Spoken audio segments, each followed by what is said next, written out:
course.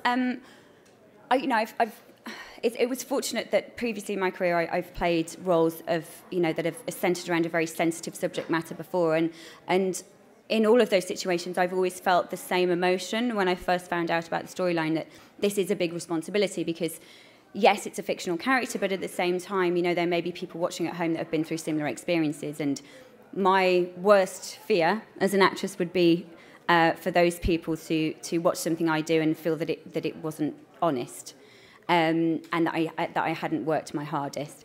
So that's the sort of mindset I go into something like that with, which I think it's actually quite a positive thing. I think it's a good thing to be challenged, and I think everybody works better under that little bit of pressure. So yeah, I did feel this huge responsibility, and I did a lot of research into victims of rape, but also to do with women in that time period and what it would have meant. Because my first reaction when I read the story was, I really want her to tell Bates. I really want her to tell her husband what she's been through. And, I had a long chat with our historical advisor, Alistair Bruce, who explained to me, again, to remember the time period we're in and remember that women, of a working class background didn't really have any rights.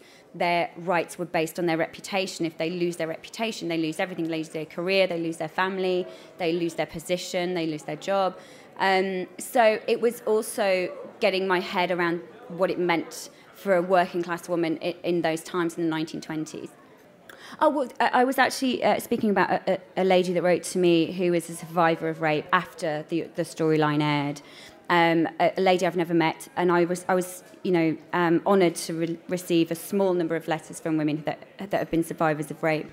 And as I said, this one woman summed up the feelings of all the letters very succinctly by saying that she felt, she just wanted to be heard in some way, and that's why she wrote to me, and she felt that she connected with my character's journey, and that they are probably the most special letters I've ever received in my life. It's incredibly touching for me to feel like these women were able to be so candid with me and trust me with their stories. So that makes it's something very different and something very removed and extra from what I usually do for a living.